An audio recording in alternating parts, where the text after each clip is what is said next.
tuned in to Radio Gold.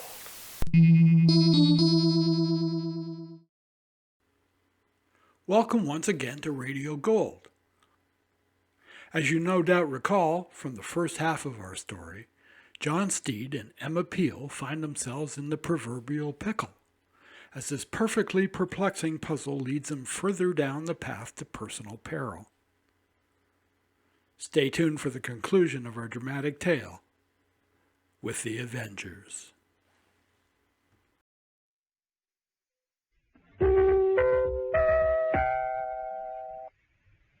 Now, from the makers of Cold Water Omo... In Emma Peel's apartment, she poured coffee for John Steed.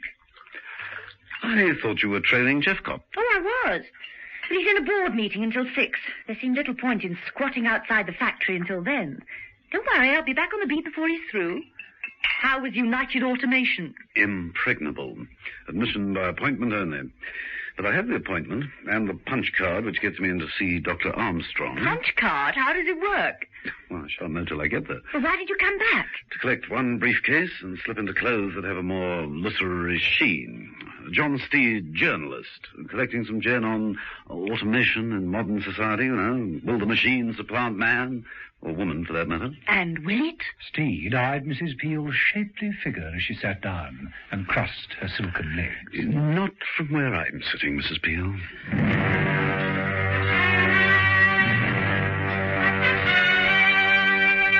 The Avengers.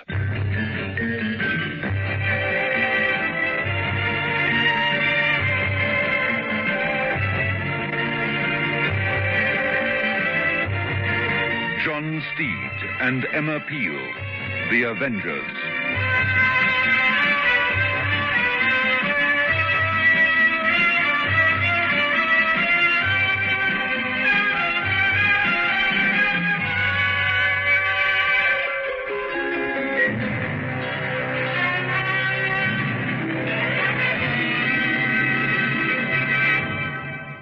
Cold Water Omo has really powerful cleaning action. Mrs. Senior discovered this. My husband wears overalls to work, and they come back very sort of greasy and dirty. My girl actually does them by hand in the tub, but she uses cold water Omo, and they're fine, and they come up perfectly clean. They say once an Omo user, always an Omo user. I've stuck to cold water Omo, and I'm still using it. It's the strongest washing powder I've used. Cold Water Omo cleans best. Shirley Ann Field chooses Lux for her complexion. I always use Lux. I find it so very rich and creamy, and I love the perfume. Like Shirley Ann, choose Lux for your complexion. Lux, a beauty treatment as you bathe.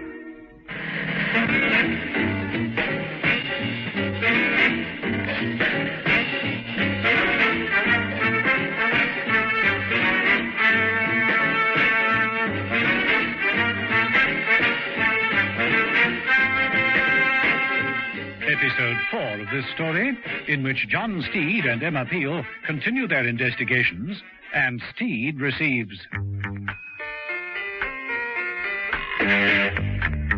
a deadly gift. John Steed took himself off to the offices of United Automation.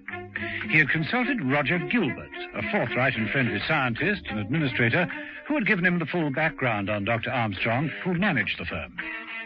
Dr. Armstrong was an ex-ministry man and something of an inventor.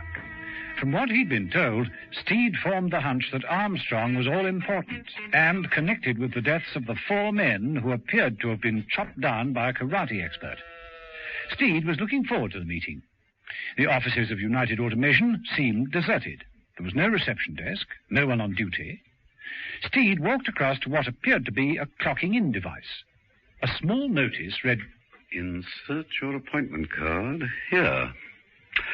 Well, with pleasure.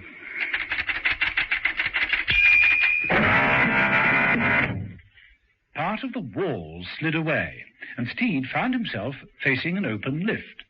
An automatic voice said, "Enter the lift, please." Steed looked around with interest. The lift was lined with padded leather and included rows of buttons, with one marked Assembly Shop. Steed was tempted to push the button, but before he could make up his mind, the lift stopped. The doors slid back and revealed a library. Books lined 3 walls from floor to ceiling. The 4th wall consisted of a large electronic computer, impressively arrayed with complex dials and indicators. Above the desk of the computer was a wide radar scanning screen and 2 television monitoring screens. As Steed moved over to these with a great deal of interest, the door near the computer opened. Dr. Armstrong entered in a special automatic chair, which carried him swiftly the length of the room and stopped behind a large desk. Mr. Steed? Yes, Dr. Armstrong. Please stay where you are. My infirmity in no way impedes my activity. Armstrong made a few adjustments to dials on the armrest of the chair. The chair slid neatly forward and came to rest in front of Steed. Armstrong extended an arm from under a travelling rug and proffered a fleshy hand. How do you do? I'm afraid you'll have to be brief, but please sit down. Steed looked around for something to sit on. A leather chair suddenly appeared from the floor. This is the age of the push button, Mr. Steed. My factory is entirely automated. Well, the appointment card is rather neat, but couldn't it be duplicated? It's recoded for every visitor. You've no staff at all? Only for maintenance and for sales.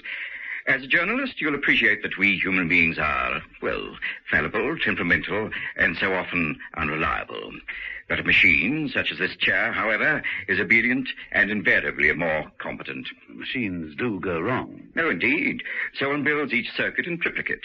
Failure can be rectified automatically without the risk of, shall we say, hemorrhage or surgery.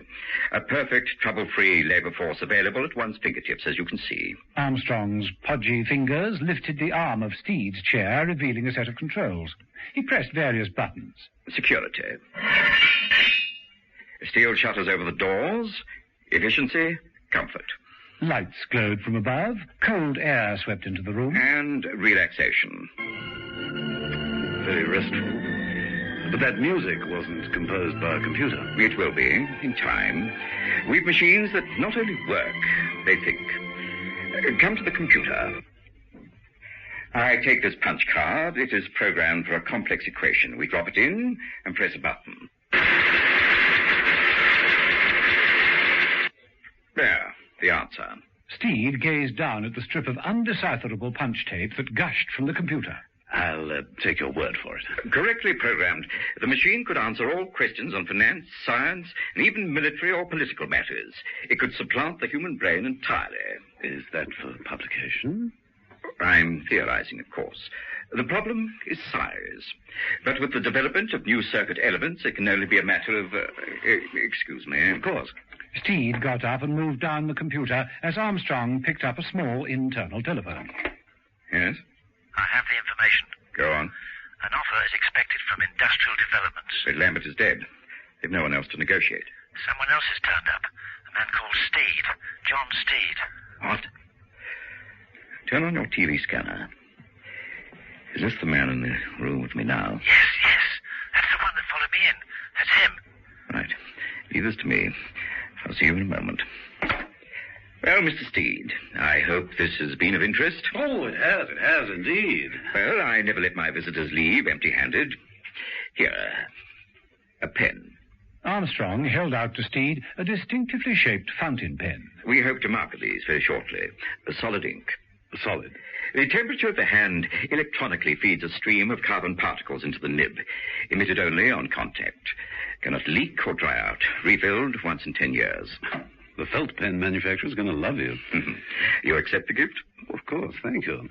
It's been a most informative visit, Doctor. My pleasure, Mr. Steed. You'll find the lifts are open. Goodbye. After Steed had left, the other door opened and Benson entered. What was he doing here, Doctor? Snooping, undoubtedly. Well, why let him go? Benson, you're employed to take orders, not give them. I may be confined to this chair, but I'm quite capable of dealing with Mr. Steed. But first we've got someone else to deal with. Prepare for target assignment at once.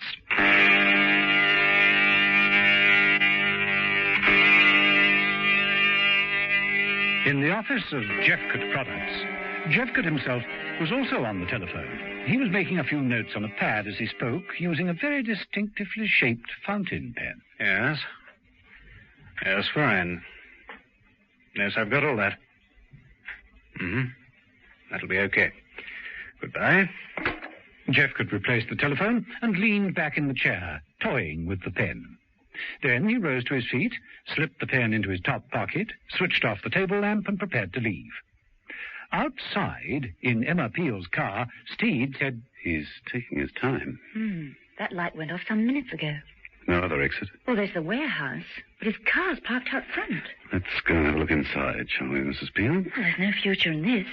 How do we get in, though? Knock on the door or break in? Keys, Mrs. Peel. Keys. All locks are illusionary. Remember my sleight of hand? Come on. A few minutes later, Steed was working on the front door. If it's bolted from the inside, that's not going to do you a great deal of good. He hasn't come out. It's reasonable to assume that it's just on this one lock. There we are. After you, Mrs. Peel. You know the layout. Thank you. Better try without any light. The passageway here leads down to the showroom. Most of the front section is given over to electronic toys. This way. I wonder how much of this toy business is genuine. How much is a cover for other activities? Well, toys and karate don't seem to go together. Or do they? Jeffcott is a man of many interests and... Steed, who had been following Mrs. Peel through the darkened showroom, had been careful not to disturb any of the toys, but he tripped. His foot shot out and hit a large doll, knocking it over. I love you. I love you. I really do. Oh, I love you. Steed, you never told me before in so many words. That devil just shut the thing up. Let me do it. Only girls should play with dolls. Here, give it to me. Oh, very effective. Come on, but be careful this time. We could have disturbed... Wait. Listen.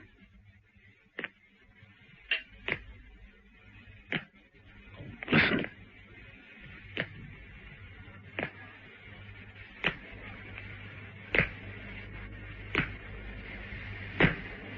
What the devil? It's coming from above.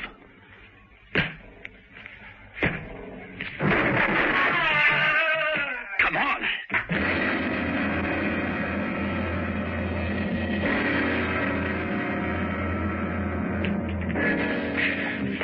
Through here. Wait. Light. Over there, Steed. Mrs. Peel pointed at Jeffcott's legs protruding from the back of the desk. Steed moved over, swinging the desk lamp downwards. Looks as though he's been hit by a 5-ton truck. But who could... I mean, he was a karate expert. Well, apparently not expert enough. Steed, look at that wall. They both stared at the far wall. There was a large splintered gap in the wooden partition leading to the warehouse. It was exactly as though a man of at least 7 feet tall had walked straight through it. King-sized karate, Steve?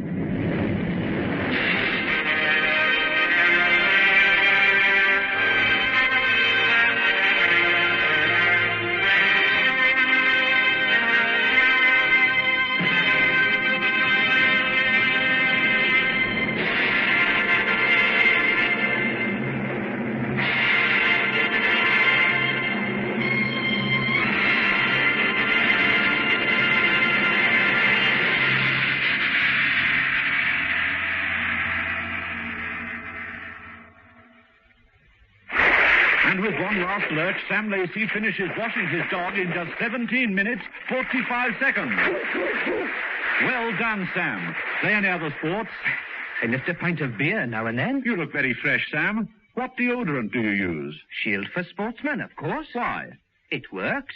Shield for Sportsman deodorant won't stick, sting, or stain. In aerosol or roll-on, it's made to keep sportsmen cool and dry. Think what it can do for you. Once an Omo user, always an Omo user. So many housewives like Mrs. Adenall say. I wash every single thing in cold water, Emma. Anything that's washable come out spotlessly clean. Yes, Omo cleans best.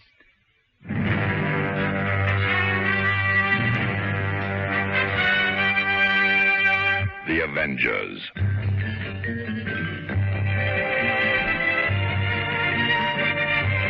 Listen every evening, Monday to Friday, to John Steed and Emma Peel, The Avengers, brought to you by the makers of Cold Water Omo.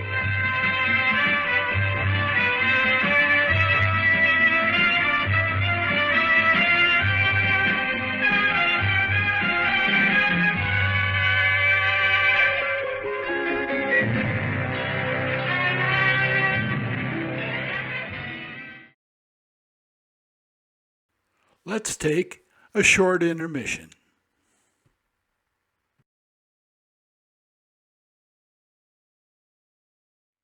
Nero Wolfe made his larger-than-life radio show debut on July 5, 1943. This intelligent detective show, based on the Rex Stout novels, proved to be a natural for classic radio. Throughout the show's run, Santos Ortega, Louis Van Rooten, Francis X. Bushman, and Sidney Greenstreet all filled the voluminous chair of Nero Wolfe. As well, a large assortment of actors played the part of every blonde's hero, Archie Goodwin. The Adventures of Nero Wolfe show remained popular on the airwaves in different versions for 8 years, from 1943 to 1951.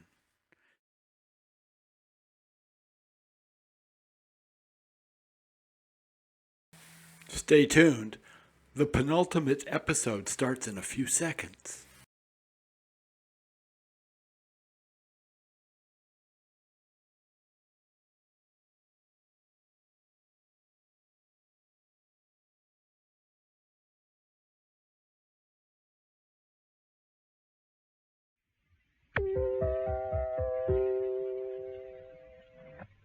Now, from the makers of cold water Omo,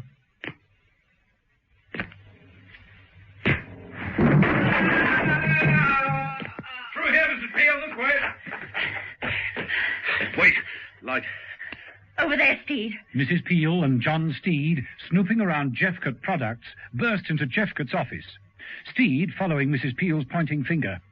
Jeffcott's legs were protruding from the end of the desk. Steed moved over, swinging the table lamp downwards. Phew. He looks as though he's been hit by a 5-ton truck. But who... I mean, he was a karate expert. Not expert enough, it seems. Steed, look at that far wall. They both stared at the far wall. There was a large, splintered gap in the wooden partition leading to the warehouse. It was exactly as though a man of at least 7 feet tall had walked straight through it.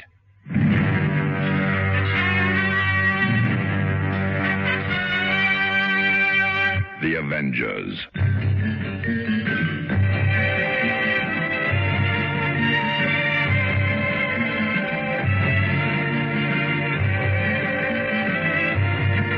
John Steed and Emma Peel, The Avengers.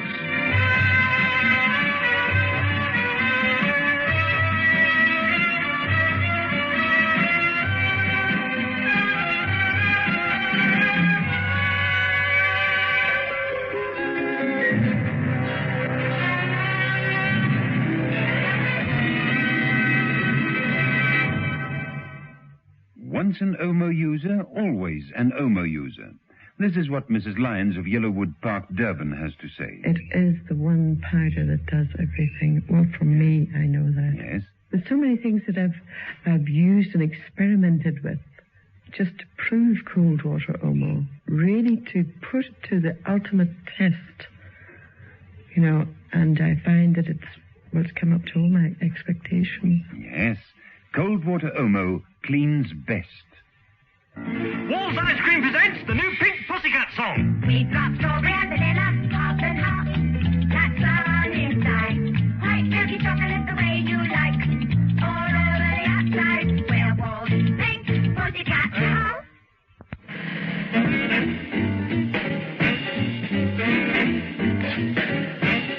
Episode 5 of this story, in which Emma Peel is placed in danger and John Steed discovers the horrible truth about a deadly gift. John Steed and Emma Peel were investigating the deaths of various businessmen who were competing to obtain a concession from the Harachi Corporation. 4 men, all key representatives, had been brutally killed by an unknown assailant. And now Jeffcott of Jeffcott Products had also met a nasty end. His neck appeared to have been broken by one blow. John Steed moved to the shattered partition leading into the warehouse and stood in the opening. The man-shaped gap quite dwarfed him. He stretched around in the opening with his umbrella. Well, whoever he was, he could hardly be called Shorty. Emma Peel joined him in the opening. Yes, in through here. And exit for Mr. Jeffcott. And that leaves a clear field for Dr. Armstrong's concern. Must be his doing. Yes, but if it's, as you say, the worthy doctor's confined to a wheelchair, I presume the wheelchair's hardly this big. Hardly. But he could have hired someone. Mm-hmm, perhaps, but who? This size? And a karate expert? You know, it's strange, but all the staff at the Sensei Gymnasium are on the small side, all except Jeffcott himself, of course. I saw Jeffcott give an exhibition of karate chopping, which was quite unbelievably good. Who on earth could walk through this wall and tackle a man like that? Who? Or what? Pardon? Listen. False alarm. Just sounded the electronic toys being set in motion. Mrs. Peel, look, there on the floor. A toy mechanical robot, walking slowly towards us. Through this opening. Now, if that were 7 feet high instead of 7 inches... Indeed, you can't mean... Dr. Armstrong runs United Automation practically single-handed. He has very few human beings on his staff because it's all computerized. He's kinky about mechanical aids and creating machines that do the job of men. Now, it could be that he has a killer machine. Nasty thought, isn't it, Mrs. Peel?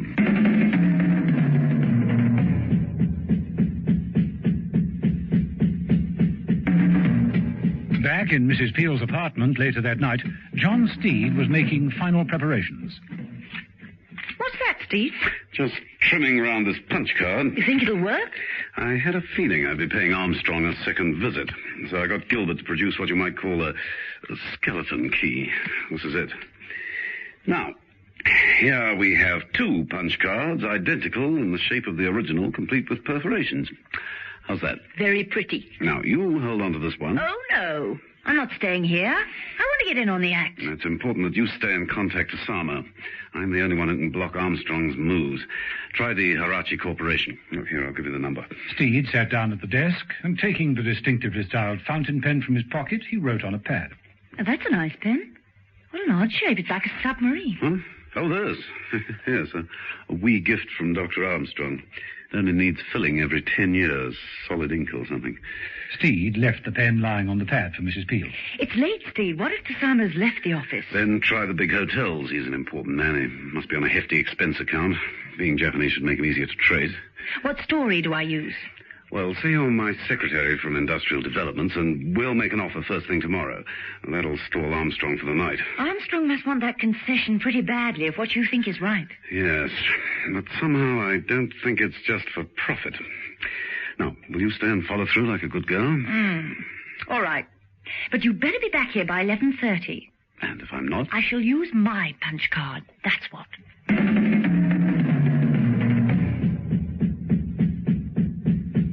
Steed used his own punch card to gain admittance to United Automation. He dropped the card in the slot by the lifts. Enter the lift, please.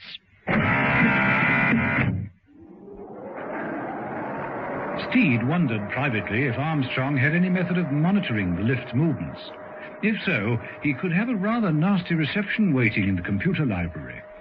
The lift stopped. Steed stepped out. The room appeared to be empty. So far, so good. Hold it. Figure slumped in that black leather chair. Enormous figure. Steed approached cautiously, wondering if it could be Armstrong, but the gloved hands that hung over the broad arms of the chair appeared to be lifeless. There was no sound, no movement, no sound of breathing. Steed suddenly reached for the reading lamp on the desk and flashed it on the inert figure. The hatless, indefinable face was covered with a light-coloured stockinged mask, upon which perched dark glasses. Gotta get a better look at you, chum. Working swiftly, Steed removed the stocking. Underneath was the stainless steel face of an automated man. Steed tapped the face with the glasses. A robot, all right.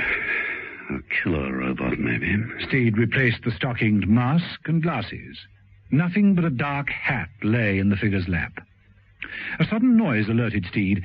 He looked around for a place to hide. There wasn't any cover in this soulless, clinically neat room. Steed spotted the air conditioning grill. Oh, blast. It's bound to bring someone. Steed succeeded in getting the metal grill free and squeezing into the air shaft, closing the grill back into position just as the door opened and Armstrong in his automatic chair glided into the room. Oh, come, Benson. No need to worry about answering that. Is that it? In the chair, that is? Yes, that is it. The Pabulum robot. He's quite harmless, really. That is, until programmed. Then even I can't stop him. Of course, he's only a prototype, like a child, really. But one day he'll have a brain more efficient than this computer. He'll be powered by solar energy, and that steel casing will stand the blast of an atomic shell. He looks quite human. Uncanny. Yes, but he travels with the accuracy of a guided missile. How? Let me show you. He's directed by a simple radio transmitter. Now, Steed's frequency is 0.113. Watch. Steed, in the air conditioning shaft, was all ears and peered out anxiously. Armstrong made an adjustment to the panel on the computer. A radar screen lit up. A small flashing light commenced to bleep upon it. There it is. That's Steed's transmitter. The fountain pen I gave him nestling comfortably in his breast pocket. Steed, listening at the grill, automatically felt in his pocket. Mrs. Peel. I left the wretched thing back at the flat with Mrs. Peel. Now, all we have to do is set the Pabulum robot switch to the same frequency. A counter bleep could be just heard coming from the robot. It got to its feet and headed with a shuffled tread for the lift doors.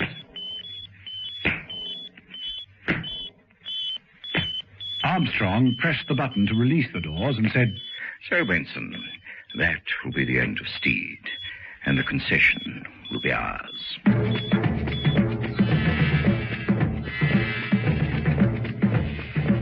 In the air conditioning shaft, John Steed knew he'd got to move quickly. He crawled his way along, searching for another exit grill. There wasn't one. He was trapped. In the computer library, Benson and Dr. Armstrong watched the progress of the two dots on the radar screen. When the Pabulum robot reached the fountain pen transmitter, it would kill viciously.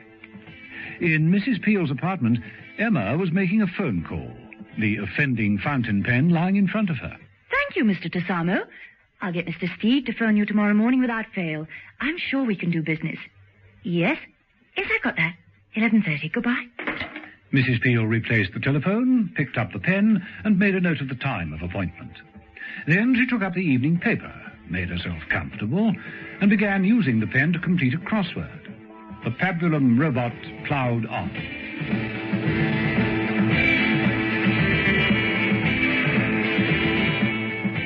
Some time later, John Steed, wandering about the tunnels of the air conditioning unit, found himself in what appeared to be a small maintenance room. It had a door, but no handle from the inside. Like being trapped in a meat safe. Oh, what's that? It was a thermostat control. The fans were set to 65 degrees. Steed smiled and turned it all up to maximum. The temperature rose quickly. Later, in the computer library, Armstrong looked up from the radar scanner. It's getting darn warm in here. Nerves unable to stand the pace, Benson. Oh, it isn't that. Look at the thermometer on the wall. It's over 70. It's nearly 75 now, and it's going up. What? Must be a faulty thermostat. I'll call maintenance. Steed, back in the maintenance room, wiped the sweat from his brow and took up a position by the closed door. A short while later, the door opened. Steed reached for a heavy spanner and was about to bring it down on the head of the man who entered when he stopped. It wasn't a man. It was a white-coated robot. Slowly, and with difficulty, Steed edged past the robot and made a quick exit down the corridor. Get going, Steed.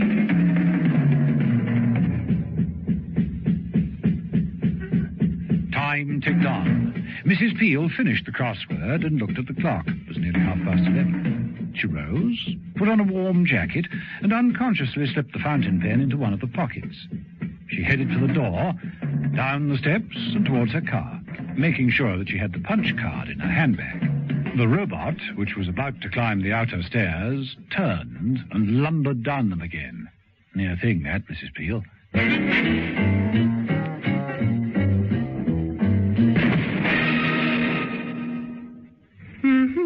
You've got people coming to stay, so your bath must look specially clean. But is everything really clean? Not only where they'll notice, but in those hard-to-reach cracks and crevices, like around the tiles.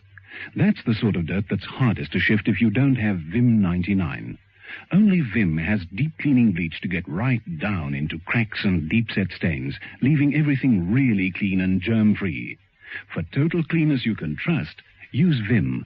Vim 99, the strong one. No dirt can stand up to the cleaning power of cold water Omo. Mrs. Whelan had to wash greasy overalls. And I thought, oh, well, I won't worry. I'll stick it into cold water Omo, and sure enough, every bit of grease is out. Once an Omo user, always an Omo user.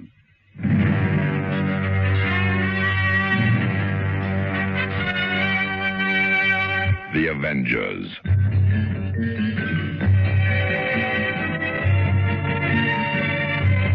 Listen every evening, Monday to Friday, to John Steed and Emma Peel, The Avengers, brought to you by the makers of Cold Water Omo.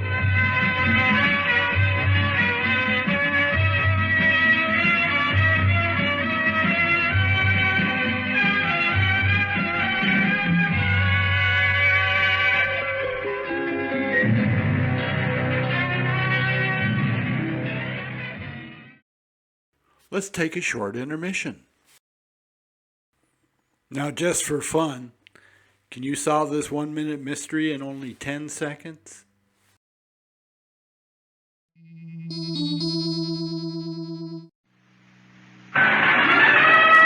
Ellery Queen's Minute Mysteries.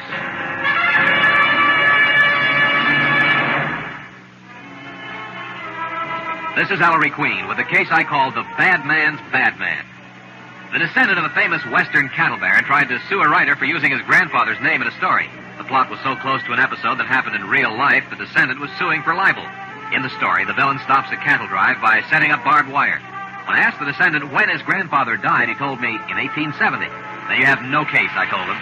And in a moment, I'll tell you why.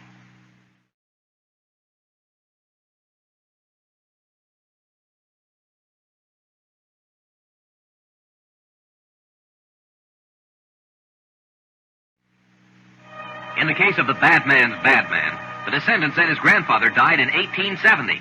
Barbed wire wasn't invented until 4 years after that, so there couldn't be any libel intended.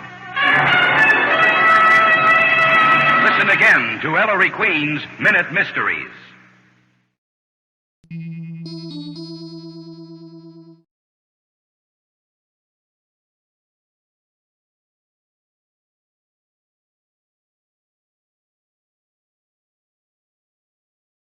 Stay tuned for the exciting conclusion of our Avenger adventure.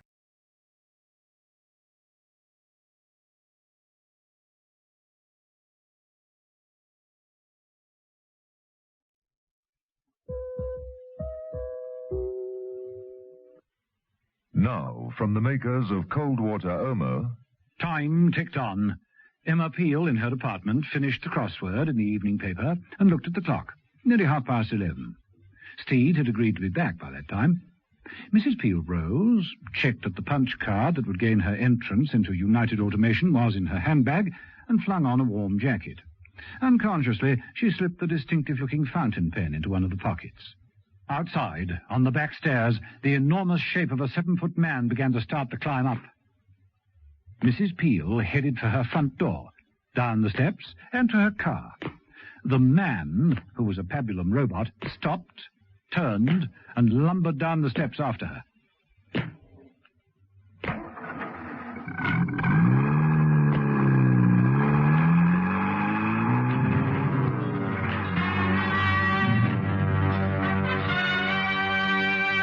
The Avengers.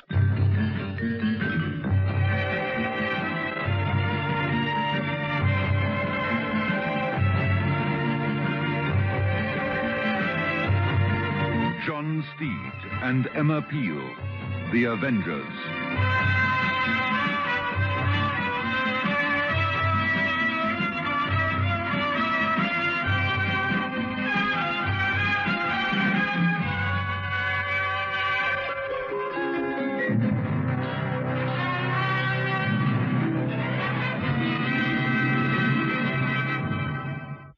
So many women say, once an Omo user, always an Omo user.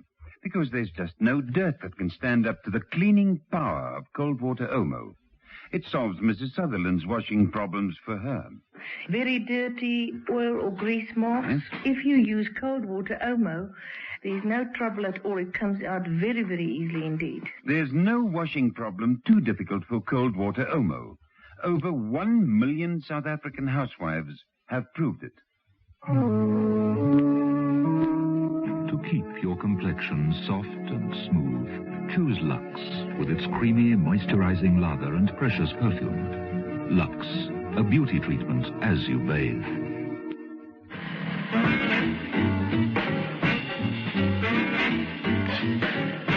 Episode 6, the final episode of this story, in which John Steed and Emma Peel come out on top after all and prove that the modern advance in automation can be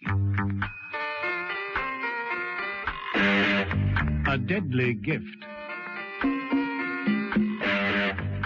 John Steed didn't know how much trouble he was letting himself in for when he accepted, as a gift, the distinctively designed fountain pen given to him by Dr. Armstrong of United Automation. For the pen was more than it was supposed to be.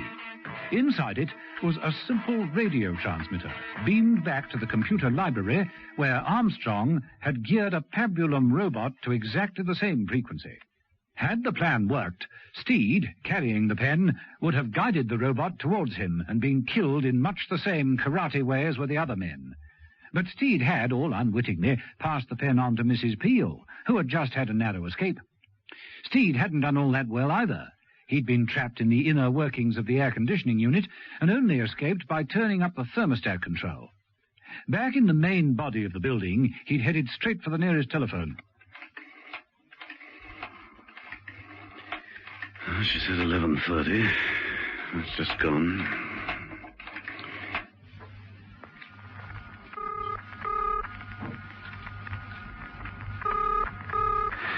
Oh, come on, woman. Too late, Steed. But in the library, Benson and Armstrong were also bemused. For on the radar scanning screen, the two dots that represented the transmitter and the robot were growing farther apart.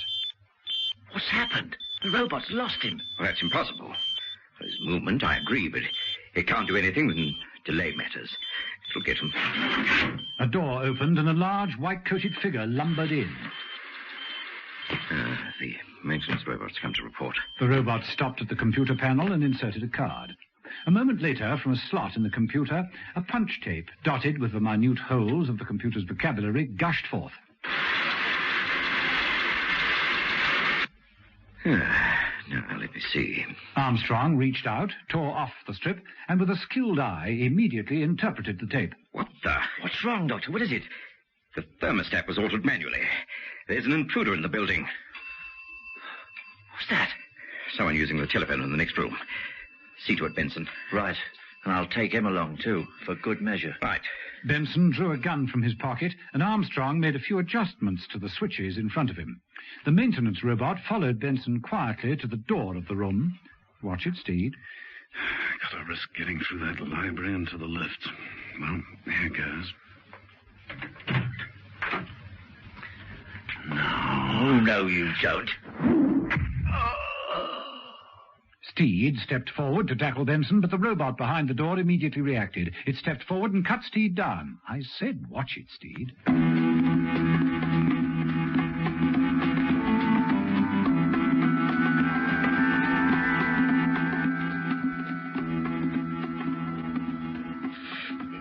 Welcome to the land of the living, Steed. Right, keep him covered, Benson. Don't worry, one move and he's a dead man. You should count yourself fortunate, Mr. Steed. The pabulum robot that stands before you was programmed just to knock you out and not to kill you. How very remiss of you. I can't wait for a return bout. It'll be a pleasure to short-circuit him once and for all. Now, let's see. Don't move. Oh, there another of them. Looks almost human. Oh, no, perhaps not. What? Another crack like that and I'll... No, do be quiet, Benson. That's the trouble with man, Mr. Steed. He's such an impulsive creature who cannot cope with crises. Today, one wrong decision, one simple error, could bring total destruction. And I suppose you think you've got the answer, Doctor. By all means. There, Mr. Steed, in the pabulum robot, the electronic brain. I have blueprints, if you'd care to study them. I'll take your word for it. You see, it's a small, complex computer built with these new circuit elements. With the knowledge contained within this library, think of what the machine can learn. It can be programmed with every known fact of science, economics, world history. A pabulum robot capable of absorbing knowledge like food, and with its electronic brain incapable of a wrong decision. And what is your end product? The perfect politician? Exactly. Government by automation. Sounds to me like an electronic dictatorship. It is the only solution. Well, I'd say that would be up to the voters. They might disagree. Once we take delivery from Horace of a mass-produced army of pabulum robots, it will only be a question of time. Dr. Armstrong! Doctor, look! Armstrong swung his chair round and followed the gaze of Benson towards the radar scanning screen. The 2 points of light had started to flash again. The small one was nearer the center of the screen, the larger one following behind. About to enter the building. A friend of yours, carrying the fountain pen, eh, Mr. Steed? Maybe. Well, it's an opportunity to demonstrate to you my radio-controlled pabulum. Whoever it is who is calling has a very nasty surprise awaiting them.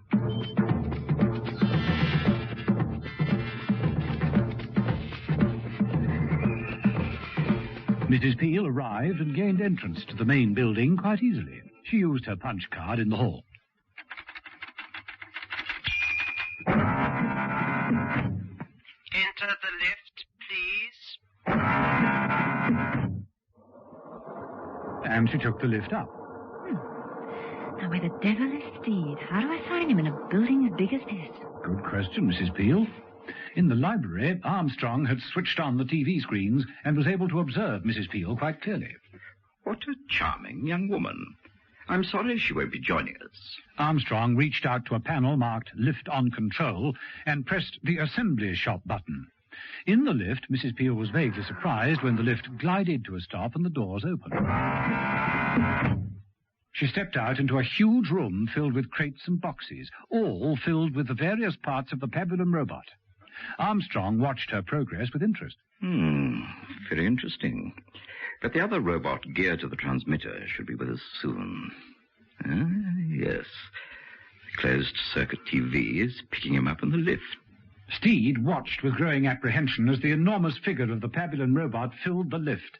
It stopped at the assembly room floor, and the robot lumbered out, pursuing Mrs. Peel down the pathway between the crates. I think you must agree, Mr. Steed, that the automated assassin was a stroke of genius. Loyal, obedient, and extremely efficient. Just how efficient you'll be able to see for yourself at any moment. Now, look here, Armstrong. Don't move, Steve. Don't move. Just sit and watch. Is this your idea of progress, Armstrong? Killing by robot? I can allow nothing to stand in my way. My robots will prevent the ultimate catastrophe. But at what price? A pabulum robot police state? People are not machines. Of course, they're fallible. That's what makes them human. While Steed was talking, he was working at the armrest of his chair. He remembered how Armstrong had demonstrated all kinds of gadgets that were worked by the buttons concealed in the arm. The security gates at the lifts, the airflow control, even piped music and extra furniture that rose from the floor. All these things were at Steed's fingertips as he raised the arm. With the flat of his hand, he pressed the whole lot at once. Steed ignored Armstrong, threw himself at Benson. The gun went off. Steed got a grip on Benson and threw him at the computer pad. Steed rushed for the lift. The doors opened automatically. Come on, Steed, you're cutting this one a bit fine.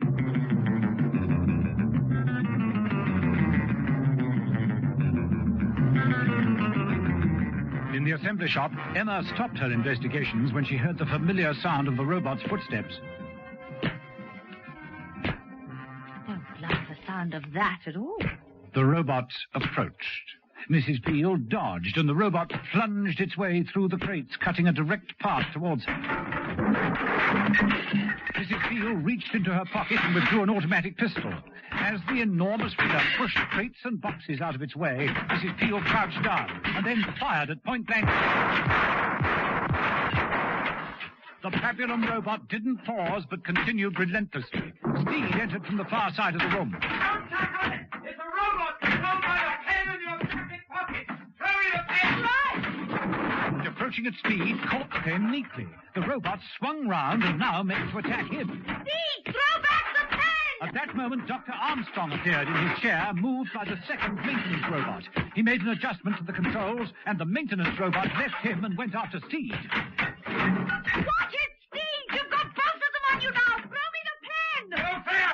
Steed had a far better idea. As the maintenance robot attacked and swung its arm in a vicious karate chop, Steed ducked under the blow and fixed the pen in the robot's overall pocket. Immediately, the first robot turned and attacked his fellow machine. No! Stop! Stop them! Armstrong, reacting with horror at the battle between the two robots, thrust his chair between them. No! Stop! Well, Armstrong always did say that human beings were fallible. He's just made his last mistake. Come on, Mrs. Peel, let's leave the machines to take over. They'll destroy all this quicker than we can. Come on, let's take a quiet ride home. A horse and cart, perhaps?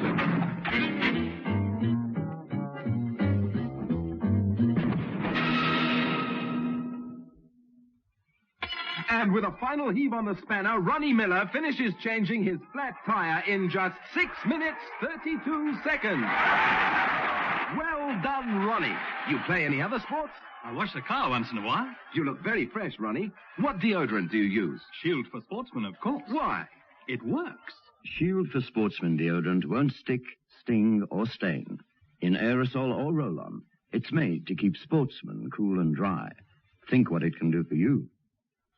The cleaning power of cold water Omo gives you the superb cleanness you want from a washing powder.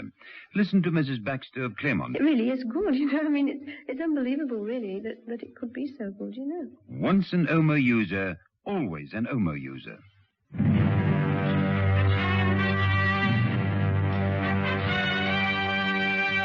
The Avengers.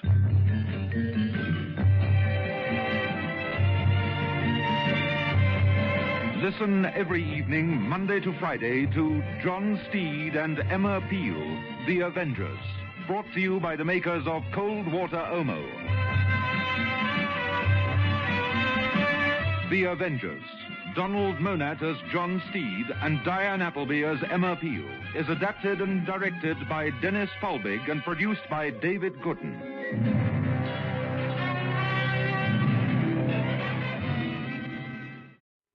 Radio Gold is a 3 9's Fine radio production. See you next time.